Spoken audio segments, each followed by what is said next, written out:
প্রিয় দেশবাসী, কিশোর কিশোরী, তরুণ তরুণী, ছাত্রছাত্রী, নারী পুরুষ, নবীন প্রবীণ, আপনাদের সবাইকে আমার আন্তরিক সালাম ও অভিবাদন। আসসালামু আলাইকুম। আজ আপনাদের সামনে উপস্থিত হয়েছি এক অতি তাৎপর্যপূর্ণ, ঐতিহাসিক ও ভবিষ্যৎ নির্ধারক মুহূর্তে। আর মাত্র একদিন পরেই সারা দেশে অনুষ্ঠিত হবে ত্রয়োদশ জাতীয় সংসদ নির্বাচন এবং তার সাথে জুলাই জাতীয় সনদের উপর গণভোট। সারা জাতির বহু বছরের আকাঙ্ক্ষার দিন। আমি গভীর শ্রদ্ধা ও বিনম্রতার সঙ্গে স্মরণ করছি মহান মুক্তিযুদ্ধ ও জুলাই গণঅভ্যুত্থানের সকল শহীদকে, যাদের রক্তের বিনিময়ে আমরা বাংলাদেশ পেয়েছি এবং স্বৈরাচার বিরোধী দীর্ঘ লড়াই সংগ্রামের সাফল্যের পর আজ আবার গণতান্ত্রিক উত্তরণের যুগ সন্ধিক্ষণে দাঁড়িয়ে আছি। আপামর জনগণের, বিশেষ করে জুলাইয়ের যোদ্ধাদের আত্মত্যাগ ছাড়া এই নির্বাচন, এই গণভোট কোনোটিই সম্ভব হতো না। সমগ্র জাতি তাই তাদের কাছে চিরঋণী। প্রত্যেক জাতির জীবনে এমন কিছু দিন আসে যার তাৎপর্য থাকে সুদূর প্রসারী, যেদিন নির্ধারিত হয় রাষ্ট্রের ভবিষ্যৎ দিক নির্দেশনা, গণতন্ত্রের চরিত্র এবং স্থায়িত্ব ও আগামী প্রজন্মের ভাগ্য। আগামী পরশু ঠিক তেমনি একটা দিন, যেদিন দুটি ভোট অনুষ্ঠিত হতে যাচ্ছে। আমরা সবাই মিলে নতুন সরকার গঠনের নির্বাচন করব এবং পাশাপাশি গণভোটের মাধ্যমে আমাদের প্রাণপ্রিয় বাংলাদেশ রাষ্ট্রের ভবিষ্যৎ কাঠামো নির্ধারণ করব। ইতিমধ্যে আনুষ্ঠানিক নির্বাচনী প্রচার প্রচারণা শেষ হয়ে গেছে। এখন আমাদের সবার সিদ্ধান্ত নেওয়ার পালা। এই মুহূর্তে রাষ্ট্রের দায়িত্বপ্রাপ্ত একজন নাগরিক হিসেবে আপনাদের সঙ্গে কিছু গুরুত্বপূর্ণ কথা ভাগ করে দেওয়াকে আমি আমার নৈতিক ও সাংবিধানিক দায়িত্ব মনে করছি। প্রথমেই গভীর সন্তোষ ও কৃতজ্ঞতার সঙ্গে উল্লেখ করতে চাই, এবারের নির্বাচনকে ঘিরে সার্বিক প্রচার প্রচারণা পূর্ববর্তী যে কোনো নির্বাচনের তুলনায় উল্লেখযোগ্যভাবে শান্তিপূর্ণ হয়েছে। মত আদর্শের পার্থক্য থাকা সত্ত্বেও রাজনৈতিক দলগুলো সংযম দেখিয়েছে। প্রার্থীরা দায়িত্বশীল আচরণ করেছেন এবং সাধারণ মানুষ সচেতন থেকেছেন। এই পরিবেশ হঠাৎ করে তৈরি হয়নি, এটি সম্মিলিত দায়িত্ববোধের ফল। এজন্য আমি আন্তরিক ধন্যবাদ জানাই দেশের সকল রাজনৈতিক দল, প্রতিদ্বন্দ্বী প্রার্থী, ভোটার, নির্বাচন কমিশন, নাগরিক সমাজের প্রতিনিধিবৃন্দ, গণমাধ্যম কর্মী এবং নির্বাচনের সাথে সংশ্লিষ্ট সকল আইন শৃঙ্খলা বাহিনী ও প্রশাসনের প্রতিটি সদস্যকে। আপনাদের সম্মিলিত প্রচেষ্টায় আমরা একটি আশাব্যঞ্জক পরিবেশে নির্বাচন অনুষ্ঠানের দ্বার প্রান্তে পৌঁছতে পেরেছি। তবে এই শান্তিপূর্ণ পরিবেশের মাঝেও আমাদের হৃদয়ে গভীর বেদনার ছায়া রয়েছে। নির্বাচনের তফসিল ঘোষণার পর এবং প্রচার প্রচারণাকালে সংঘটিত কয়েকটি সহিংস ঘটনায় আমরা কিছু মূল্যবান প্রাণ হারিয়েছি। এই সহিংসতা আমাদের জাতীয় বিবেককে নাড়িয়ে দিয়েছে। গণতন্ত্রের চর্চায় কোনো প্রাণ ঝরে যাওয়া কোনো সভ্য রাষ্ট্রের জন্য গ্রহণযোগ্য নয়। প্রিয় দেশবাসী, এবারের নির্বাচনে 51টি দল প্রতিদ্বন্দ্বিতা করছে, যা এ যাবৎকালের যে কোনো নির্বাচনের মধ্যে সর্বাধিক সংখ্যক রাজনৈতিক দলের অংশগ্রহণ। স্বতন্ত্র সহ মোট প্রার্থীর সংখ্যা 2000-এরও বেশি। আগের জাতীয় নির্বাচনগুলোতে এর চেয়ে বেশি প্রার্থী প্রায় কখনোই দেখা যায়নি। প্রিয় দেশবাসী, এবারের নির্বাচন শুধু আরেকটি নিয়মিত নির্বাচন নয়, এটি একটি গণ অভ্যুত্থানের পর দেশের প্রথম জাতীয় নির্বাচন। দীর্ঘ সময় ধরে জমে থাকা ক্ষোভ, বৈষম্য, বঞ্চনা ও অবিচারের বিরুদ্ধে জনগণের যে জাগরণ আমরা দেখেছি, এই নির্বাচন তার সাংবিধানিক প্রকাশ। রাজপথের সেই দাবি আজ আপনাদের ব্যালটের মাধ্যমে উচ্চারিত হতে যাচ্ছে। তাই এই নির্বাচন বাংলাদেশের গণতান্ত্রিক যাত্রায় একটি ঐতিহাসিক মাইলফলক। এই নির্বাচনের মাধ্যমে আমরা শুধু জনপ্রতিনিধি নির্বাচন করছি না, একই সাথে আমরা সিদ্ধান্ত নিচ্ছি বাংলাদেশ কোন পথে এগোবে। আমরা কি একটা বৈষম্যহীন, ন্যায়ভিত্তিক ও জবাবদিহিমূলক রাষ্ট্র গড়তে পারবো, নাকি আবারও পুরনো ক্ষমতা কেন্দ্রিক ও অনিয়ন্ত্রিত বৃত্তে ফিরে যাব? এই প্রশ্নের উত্তর দেবে গণভোট। আমি সকল প্রতিদ্বন্দ্বী প্রার্থীর প্রতি আন্তরিক আহ্বান জানাই, নির্বাচনের ফলাফল যাই হোক না কেন, ব্যক্তিগত বা দলীয় স্বার্থের ঊর্ধ্বে উঠে জাতির বৃহত্তর স্বার্থকে প্রাধান্য দেন। বিজয় যেমন গণতন্ত্রের অংশ, তেমনি পরাজয়ও গণতন্ত্রের অবিচ্ছেদ্য সত্য। নির্বাচনের পর সবাই মিলে একটি নতুন ন্যায়ভিত্তিক গণতান্ত্রিক ও অন্তর্ভুক্তিমূলক বাংলাদেশ গড়ার কাজে আত্মনিয়োগ করুন। প্রিয় দেশবাসী, আজ আমি বিশেষভাবে কথা বলতে চাই আমাদের তরুণ ভোটার ও নারী ভোটারদের সঙ্গে। আপনারাই সেই প্রজন্ম যারা গত 17 বছর ধরে ভোটাধিকার থাকা সত্ত্বেও ভোট দিতে পারেননি। আপনারা বড় হয়েছেন এমন এক বাস্তবতায় যেখানে ভোটের মুখোশ ছিল কিন্তু ভোট ছিল না, ব্যালট ছিল কিন্তু ভোটার ছিল না। এই দীর্ঘ সময়ের বঞ্চনা ও অবদমনের সবচেয়ে বড় মূল্য জাতিকে প্রতিদিন দিতে হয়েছে। তবু আপনারা আশা ছাড়েননি, অন্যায়ের সামনে মাথা নত করেননি। আন্দোলনে, প্রতিবাদে, চিন্তায় ও স্বপ্নে আপনারা একটি নতুন বাংলাদেশের আকাঙ্ক্ষা লালন করেছেন। আজ জুলাই গণঅভ্যুত্থানের মাধ্যমে ইতিহাসের গতিপথ বদলানোর সেই দিনটি এসেছে। বিশেষ করে আমাদের নারীরা মুক্তিযুদ্ধ থেকে শুরু করে বাংলাদেশের সবকটি গণ আন্দোলন, পরিবার থেকে রাষ্ট্র, সবখানেই শক্তি হয়ে দাঁড়িয়েছেন। নারীরাই ছিল জুলাই গণঅভ্যুত্থানের সম্মুখ সারির যোদ্ধা।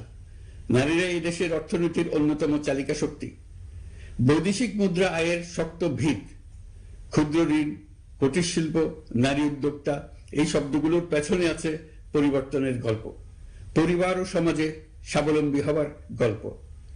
আপনারা ঘরে, রাজপথে সমানভাবে সংগ্রাম করেছেন, সন্তানদের ভবিষ্যৎ আগলে রেখেছেন, সমাজকে টিকিয়ে রেখেছেন, অথচ রাষ্ট্রীয় সিদ্ধান্তে নিজেদের মত প্রকাশের সুযোগ থেকে দীর্ঘদিন বঞ্চিত হয়েছেন। এই নির্বাচন আপনাদের জন্য এক নতুন সূচনা। আর আমাদের তরুণরা, যাদের স্বপ্ন, মেধা ও শক্তি আগামী বাংলাদেশের ভিত্তি, এই ভোট আপনাদের প্রথম সত্যিকারের রাজনৈতিক উচ্চারণ। তাই আমি আপনাদের কাছে অনুরোধ নয়, দাবি জানাচ্ছি, ভয়কে পেছনে রেখে সাহসকে সামনে এনে ভোট কেন্দ্রে যান। আপনার একটি ভোট শুধু একটি সরকার নির্বাচন করবে না, এটি 17 বছরের নীরবতার জবাব দেবে, বাধাহীন ফেসিবাদের জবাব দেবে, জাতিকে নতুনভাবে গঠিত করবে এবং প্রমাণ করবে এই দেশ তার তরুণ ও নারী এবং সংগ্রামী জনতার কণ্ঠ আর কোনো দিন হারাতে দেবে না। প্রিয় নাগরিকবৃন্দ, নির্বাচন অবাধ, সুষ্ঠু, নিরপেক্ষ ও শান্তিপূর্ণ করতে সরকার সর্বোচ্চ প্রস্তুতি গ্রহণ করেছে। এবার রেকর্ড সংখ্যক আইন শৃঙ্খলা বাহিনীর সদস্য মোতায়েন করা হয়েছে। পাশাপাশি ম্যাজিস্ট্রেসি ক্ষমতা সম্পন্ন সশস্ত্র বাহিনীর সদস্যদেরও ব্যাপকভাবে দায়িত্বে রাখা হয়েছে, যাতে যে কোনো ধরনের বিশৃঙ্খলা বা সহিংসতা দ্রুত ও কঠোরভাবে প্রতিহত করা যায়। আমি গভীরভাবে বিশ্বাস করি তারা সকলেই ঈমান, দেশপ্রেম ও কর্তব্যনিষ্ঠায় উজ্জীবিত হয়ে তাদের উপর অর্পিত মহান দায়িত্ব সুষ্ঠু ও সুচারুরূপে পালন করবেন। প্রযুক্তির সর্বোচ্চ ব্যবহার নিশ্চিত করতে প্রথমবারের মতো সারা দেশে ব্যাপক পরিসরে সিসি ক্যামেরা স্থাপন করা হয়েছে। ভোট কেন্দ্রে দায়িত্বরত কর্মকর্তারা শরীরের সাথে সেঁটে রাখা ক্যামেরা ব্যবহার করছেন। নিরাপত্তা ও নজরদারিতে ড্রোন ও ডগ স্কোয়াড ব্যবহারের ব্যবস্থাও রাখা হয়েছে। এসব ব্যবস্থার একমাত্র লক্ষ্য ভোটাররা যেন নির্ভয়ে, নিশ্চিন্তে ও সম্মানের সঙ্গে তাদের ভোটাধিকার প্রয়োগ করতে পারেন। এই নির্বাচনকে আরো অন্তর্ভুক্তিমূলক করার জন্য আমরা কিছু ঐতিহাসিক পদক্ষেপ গ্রহণ করেছি। প্রথমবারের মতো প্রবাসী বাংলাদেশিদের ভোটাধিকার প্রয়োগের সুযোগ সৃষ্টি করা হয়েছে। বিশ্বের বিভিন্ন প্রান্তে বসবাসকারী আমাদের ভাই বোনেরা দেশের ভবিষ্যৎ নির্ধারণে অংশগ্রহণ করতে পারছেন। এটি আমাদের গণতন্ত্রের পরিসরকে আরো বিস্তৃত করেছে। আমাদের এই নতুন অভিজ্ঞতা অন্যান্য দেশে প্রচলনের জন্য ইতিমধ্যে কয়েকটি দেশ আগ্রহ প্রকাশ করেছে এবং আমাদের অভিজ্ঞতার প্রতিটি ধাপ তারা পর্যবেক্ষণ করছে। একই সঙ্গে দেশে অবস্থানরত সরকারি কাজে নিয়োজিত ব্যক্তি, আইন শৃঙ্খলা বাহিনীর সদস্য এবং আইনি হেফাজতে বা কারাগারে থাকা যোগ্য নাগরিকদের জন্য পোস্টাল ব্যালটের মাধ্যমে ভোট প্রদানের সুযোগ দেওয়া হয়েছে। এটি প্রমাণ করে রাষ্ট্র কাউকে বাদ দিয়ে নয়, সবাইকে সঙ্গে নিয়েই এগোতে চায়। ভোটাধিকার কারো দয়া নয়, এটা আমাদের সংবিধান প্রদত্ত মৌলিক অধিকার। এই অধিকার প্রয়োগের মাধ্যমেই আমরা ঠিক করি আমাদের ভবিষ্যৎ কোন পথে যাবে। একটি অবাধ ও সুষ্ঠু অংশগ্রহণমূলক নির্বাচন নিশ্চিত করা শুধু সরকারের দায়িত্ব নয়, এটি রাষ্ট্রের প্রতিটি নাগরিকের দায়িত্ব। রাজনৈতিক দলগুলোর প্রতি আমি অত্যন্ত স্পষ্টভাবে বলতে চাই, আপনারা দলের কেন্দ্র থেকে তৃণমূল পর্যন্ত সর্বস্তরের নেতাকর্মীদের দায়িত্বহীনভাবে নির্দেশ দিন যেন কেউ কোনো ধরনের বিশৃঙ্খলা, সহিংসতা, ভয়ভীতি প্রদর্শন, কেন্দ্র দখল, ভোটে প্রভাব বিস্তার করা কিংবা উস্কানিমূলক কর্মকাণ্ডে জড়িত না হয়। কেউ যেন সোশ্যাল মিডিয়াতে বা অন্য কোনোভাবে গুজব না ছড়ায়। রাষ্ট্র কোনোভাবেই এই ধরনের আচরণ সহ্য করবে না। ইতিহাস আমাদের শিক্ষা দেয়, একটি ত্রুটিপূর্ণ, প্রশ্নবিদ্ধ বা সহিংসতাপূর্ণ নির্বাচন শেষ পর্যন্ত কারোর জন্যই মঙ্গল বয়ে আনে না, বরং দেশের সর্বনাশ ডেকে আনে। যারা জনগণের মতামত উপেক্ষা করে শক্তি ও অনিয়মের মাধ্যমে ক্ষমতায় থাকতে চেয়েছে, তারা সবাই শেষ পর্যন্ত জনগণের আদালতে কঠিন জবাবদিহিতার মুখোমুখি হয়েছে। প্রিয় দেশবাসী, নির্বাচনী প্রক্রিয়া শুরু হওয়ার পর থেকেই আমরা লক্ষ্য করছি একটি চিহ্নিত মহল পরিকল্পিতভাবে গুজব ও অপতথ্য ছড়িয়ে নাগরিকদের মনে সন্দেহ, ভয় ও বিভ্রান্তি সৃষ্টি করার চেষ্টা করছে। তাদের উদ্দেশ্য একটাই, নির্বাচনের শান্তিপূর্ণ পরিবেশ নষ্ট করা, জনগণের আস্থাকে দুর্বল করা। আমি আপনাদেরকে অনুরোধ করছি, সতর্ক থাকুন, দায়িত্বশীল থাকুন, যাচাই না করে কোনো তথ্য শেয়ার করবেন না। গুজবের বিরুদ্ধে সবচেয়ে বড় অস্ত্র হল সচেতনতা ও সত্য। নির্বাচন নিয়ে যারা বিগত মাসগুলোতে উদ্দেশ্যমূলকভাবে সংশয়, সন্দেহ সৃষ্টি করেছিল, তারা সম্পূর্ণভাবে ভুল প্রমাণিত হয়েছে। জনগণকে বিভ্রান্ত করতে তারা চূড়ান্তভাবে ব্যর্থ হয়েছে। আপনারা সকল প্রকার অপপ্রচার থেকে নিজেদের মুক্ত রাখুন। তথ্য যাচাইয়ের জন্য সরকারের সঙ্গে সার্বক্ষণিক যোগাযোগ রাখুন। নির্বাচন বন্ধু হটলাইন 333 এতে ফোন করে সঠিক খবর জেনে নিন। এখন নতুন করে অপপ্রচার চালানো হচ্ছে যে বর্তমান অন্তর্বর্তী সরকার নাকি নির্বাচিত জনপ্রতিনিধিদের কাছে দায়িত্ব হস্তান্তর করবে না। এটা সম্পূর্ণ ভিত্তিহীন ও পরিকল্পিত অপপ্রচার, যার একমাত্র উদ্দেশ্য হল আমাদের গণতান্ত্রিক উত্তরণে বিঘ্ন সৃষ্টি করা। আপনারা নিশ্চিত থাকুন, নির্বাচনে বিজয়ী জনপ্রতিনিধিদের কাছে দ্রুততম সময়ে ক্ষমতা হস্তান্তর করে অন্তর্বর্তীকালীন সরকার তার দায়িত্ব সমাপ্ত করবে। প্রিয় দেশবাসী, আমরা একটি ঐতিহাসিক নির্বাচন থেকে মাত্র কয়েক ঘন্টা দূরে। 24-এর গণঅভ্যুত্থান আমাদের এই সুযোগ এনে দিয়েছে। যখন আমরা ভেবেছিলাম আরেকটি প্রহসনের নির্বাচনের জন্য আমাদেরকে অপেক্ষা করতে হবে আরো 5 বছর, তখনই আমাদের সন্তানরা হুঙ্কার দিয়ে ভেঙে ফেলেছে গোলামের জিঞ্জির। সহস্রাধিক প্রাণের বিনিময়ে আজকের এই দিনটি আমরা পেয়েছি। অভ্যুত্থানের দিনগুলো এখনো আমাদের স্মৃতিতে টাটকা। দেয়ালের লিখনগুলো এখনো সারা দেশের দেয়ালে দেয়ালে জলজল করছে। দেয়ালে দেয়ালে স্কুল, কলেজ, মাদ্রাসা, বিশ্ববিদ্যালয়ের শিক্ষার্থীরা গ্রাফিতির মাধ্যমে লিখেছিল তাদের মনের কথাগুলো। সেখানে তারা বলেছে পরিবর্তনের কথা, সংস্কারের কথা। জুলাই সনদ কোন দলের একক ইশতেহার নয়।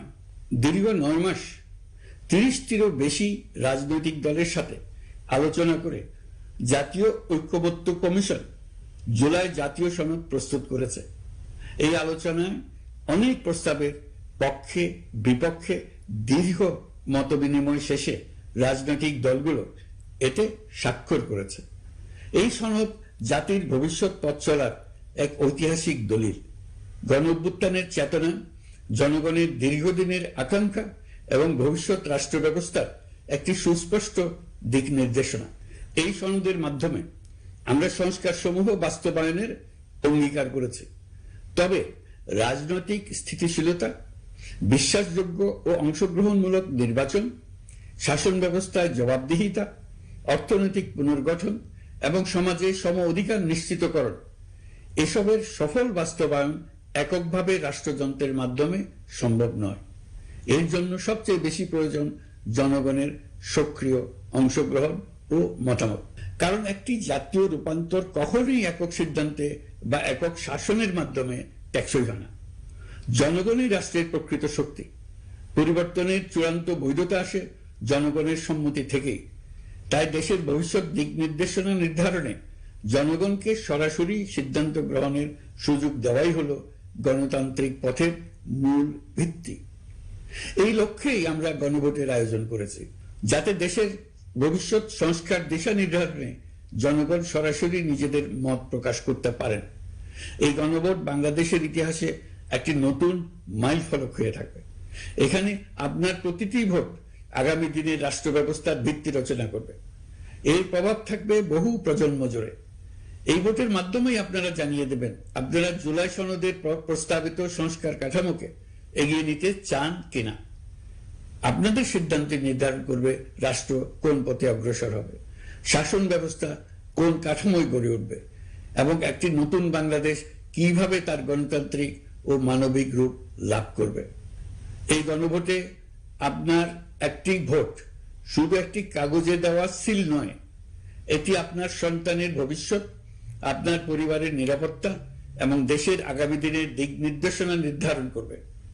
আজ আপনি যে সিদ্ধান্ত নেবেন তার প্রভাব পড়বে শিক্ষা, কর্মসংস্থান, ন্যায় বিচার, গণতন্ত্র এবং রাষ্ট্র পরিচালনার প্রতিটি স্তরে। এটি এমন একটি মুহূর্ত যেখানে নাগরিক হিসেবে আপনার দায়িত্ব ও অধিকার এক বিন্দুতে এসে মিলিত হয়েছে। আমি তাই আপনাদের সবাইকে এই গণভোটে সক্রিয়ভাবে অংশগ্রহণ করার জন্য আহ্বান জানাচ্ছি।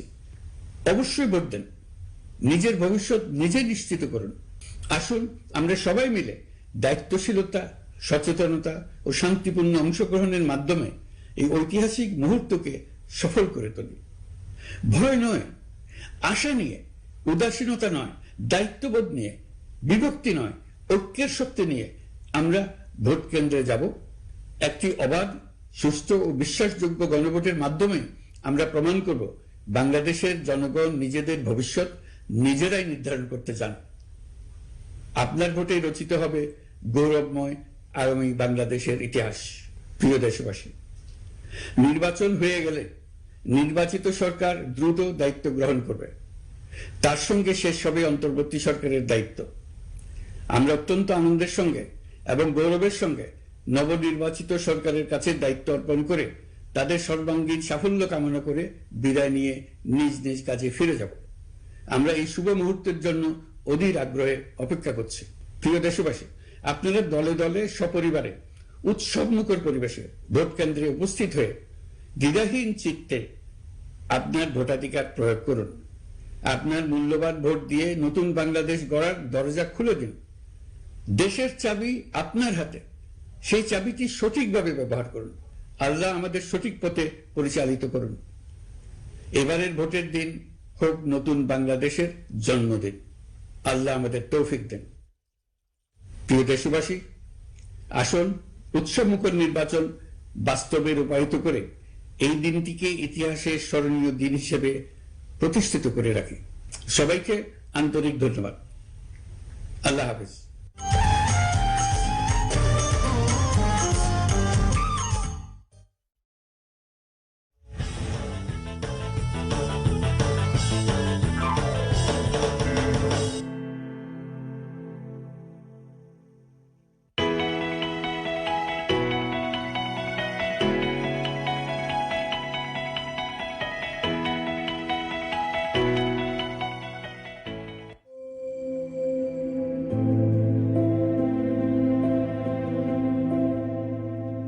হাসিনা যখন ক্ষমতায় আসে তখন আমার বয়স 7। তোমরাও হয়তো কেউ 8 অথবা কেউ 9। আমাদের ওই সময়ের ছবিগুলোর দিকে তাকালে বিস্মিত হতে হয়। এই ছবিগুলো দেখলে কি বোঝা যায় এরাই একদিন পৃথিবীর নিকৃষ্টতম ফ্যাসিস্টদের একজনকে বিদায় করবে? অবিশ্বাস্য, বাট উই ডিড ইট।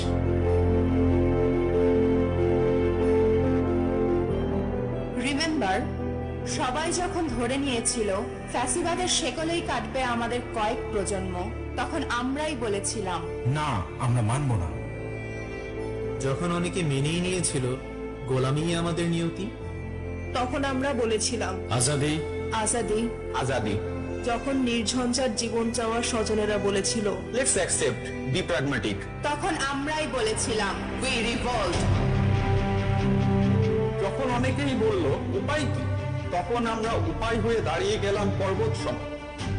বললাম বুকের ভেতর অনেক ঝড়, বুক পেতেছি, গুলি করো। আমরাই ছিলাম বিপ্লব, আমরাই অভ্যুত্থান।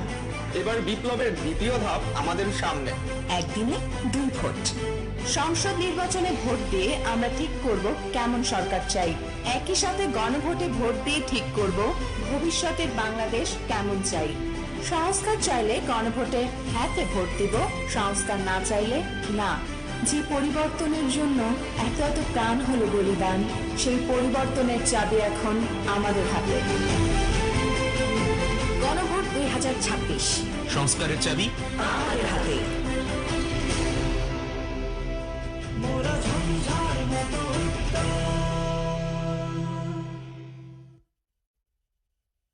জাতীয় গুরুত্বপূর্ণ বিষয়ে গণভোটের ঘোষণা। গণভোটের প্রস্তুতি সম্পূর্ণ, অপেক্ষায় দেশবাসী। কি শিলা, সব জায়গায় খালি গণভোট গণভোট। আমরা ভোট দিয়ে নেতা নির্বাচন করি, এবার কি নির্বাচন করব? এইবার শুধু নেতা বাছাই করার জন্য ভোট না খালা, নিয়ম বাছাইয়েরও ভোট। দেশটা কিভাবে চলবো সেজন্য সরকার আমাদের কাছ থেকে মতামত জানতে চাইছে। শিলা কিন্তু ঠিকই বলছে খালা, বিষয়টা আমি বুঝাই বলি। আমাদের শরীরের চিকিৎসার জন্য যেমন সঠিক নিয়ম মানা লাগে, তেমনি দেশ পরিচালনার জন্য নিয়ম মানা লাগে। এইবার গণভোটে 4টা বিষয় বা প্রস্তাব থাকবে।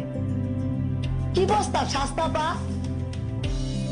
প্রথমটা হলো নির্বাচনকালীন সরকার ও সাংবিধানিক প্রতিষ্ঠান কেমনে হইব।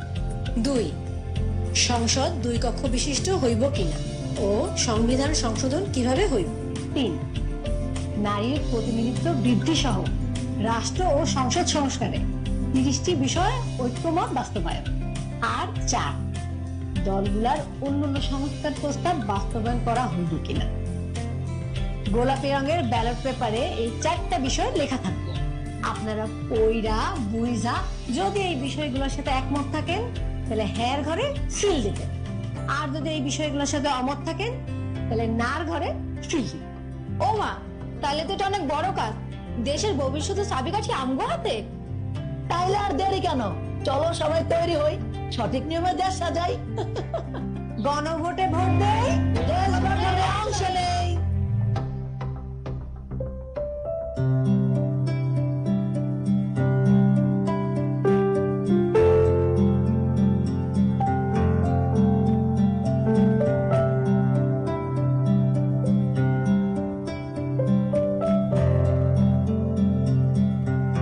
আপনার একটি হ্যাঁ বা না ভোটে নির্ধারিত হবে আগামীর Bangladesh.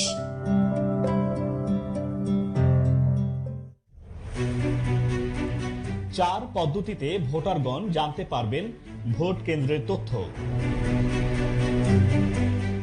Smart election management BD app. Play store বা অ্যাপ স্টোর থেকে smart election management BD app download করে ইনস্টল করতে হবে। অ্যাপটি ইনস্টলের পর ড্যাশবোর্ড থেকে ত্রয়োদশ জাতীয় সংসদ নির্বাচন সিলেক্ট করে ভোট কেন্দ্র খুঁজুন অপশনে ক্লিক করতে হবে। এরপর এনআইডি নম্বর ও জন্ম তারিখ ইনপুট দিয়ে অনুসন্ধান করলে ভোটার নম্বর, ভোটার ক্রমিক নম্বর, ভোট কেন্দ্রের নাম ও কেন্দ্রের ঠিকানা প্রদর্শিত হবে। হটলাইন নম্বর 105। ভোটার নম্বর ও ভোট কেন্দ্রের তথ্য জানার জন্য হটলাইন নম্বর 105-এ কল করার পর অপারেটরের সঙ্গে কথা বলতে 9 প্রেস করতে হবে। এই পদ্ধতিতে তথ্য জানতে ভোটারের এনআইডি নম্বর ও জন্ম তারিখ প্রয়োজন হবে। প্রতিদিন ভোর 6টা থেকে রাত 12টা পর্যন্ত এই সেবা চালু থাকবে। 105-এ এসএমএস এর মাধ্যমে।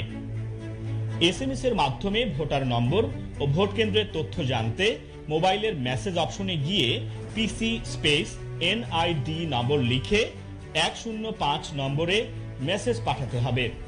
ফিরতি এসএমএস এর মাধ্যমে ভোটার নম্বর ও ভোট কেন্দ্রের তথ্য জানিয়ে দেওয়া হবে। নির্বাচন কমিশনের ওয়েবসাইটের মাধ্যমে নির্বাচন কমিশনের ওয়েবসাইট ব্যবহার করেও ভোটার নম্বর ও ভোট কেন্দ্রের তথ্য জানা যাবে। ecs.gov.bd ওয়েবসাইটের ভোট কেন্দ্র মেনুতে ক্লিক করলেই ভোট কেন্দ্র অনুসন্ধানের অপশন পাওয়া যাবে। দুটি উপায়ে ভোট কেন্দ্র খোঁজা যাবে। প্রথমত, নির্বাচনী এলাকা, উপজেলা অথবা থানা নির্বাচন করে সংশ্লিষ্ট কেন্দ্রের তালিকা দেখা যাবে। দ্বিতীয়ত, এনআইডি নম্বর ও জন্ম তারিখ দিয়ে অনুসন্ধান করলে ভোটার নম্বর ও ভোট কেন্দ্রের তথ্য জানা যাবে।